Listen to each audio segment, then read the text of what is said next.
Coach, Kobe Bryant's in town, and that's a big deal for a lot of the fans, and you guys have to play him. So first off, what was your initial reaction when you found out this guy was going to stop playing? Well, it's eventually going to happen. Father Time is undefeated. Been through a lot of great players retiring in my years in the NBA, and it's a eventual time. He's going to go down as one of the greats of our time. His competitiveness, his toughness, his winning is going to be probably a long time before we see another Kobe Bryant, just because of what he stands for, how he played the game at a high level, and competed and demanded of his team to compete the same way.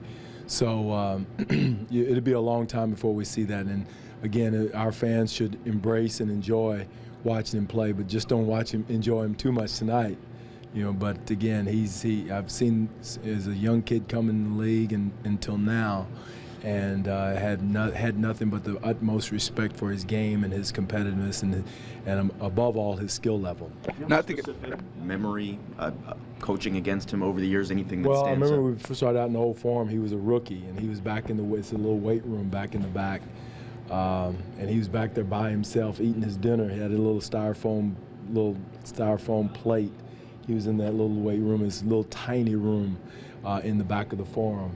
And I remember that, and just looking at how young he was and how I'm sure he was probably a little overwhelmed by the NBA at that time. But again, to see him now, those days are long, long gone. But that was my first initial interaction with Kobe.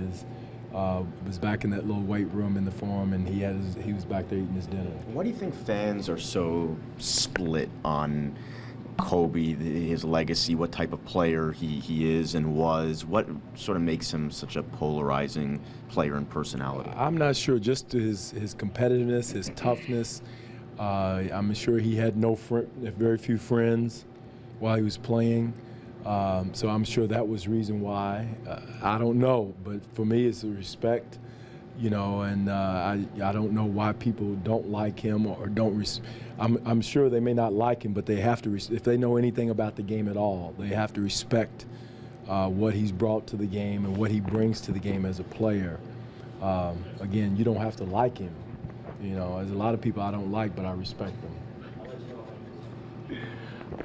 You guys still got to play him tonight, so they're a very young group, and a lot of it made of their young prospects. How are you going to get this job done tonight? I've said this to nauseum, the fact that you can't look at anybody. We've had more trouble in games like this than, the Golden States or whoever.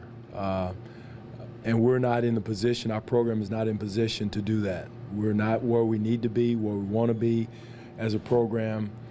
To overlook anybody. We are the underdog in a lot of these games, and we got to go in the hungrier team, the hardest working team on the floor.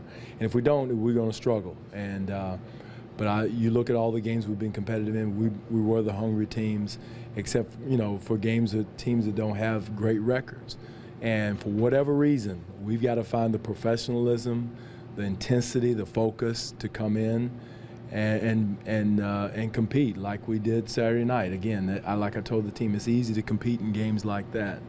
But what we got to do is bring it every night, no matter who the opponent is, what the record is bring that type of intensity. How much has the personality and the identity of the bench changed this year without Lou?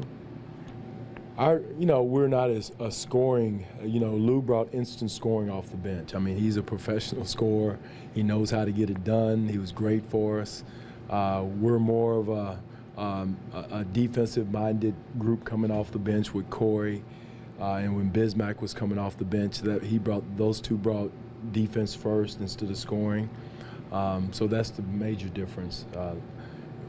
Josh coming off the bench as far as the mentality or the identity coming off the bench. Is there still a void there in terms of the scoring off the bench that maybe not to lose level as you mentioned, right. But is there still sort of a void that you're looking to fill with well, that? Pat and T-Ross haven't hit their stride yet. I think once they hit their stride, that'll be a big plus for us with those two guys shooting the ball, getting their shooting touch back.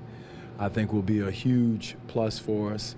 I think that's probably the void we're feeling right now. They haven't hit their stride, and made shots that they normally make, and I think that's going to come. You know, T. Ross fighting through the thumb injury has been kind of held him back a little bit. So hopefully once they get their stride that we won't have that void. But there's very few guys in the league like Lou Williams. I mean, he's a guy that can get it going, and it's hard to turn it off once he gets it going.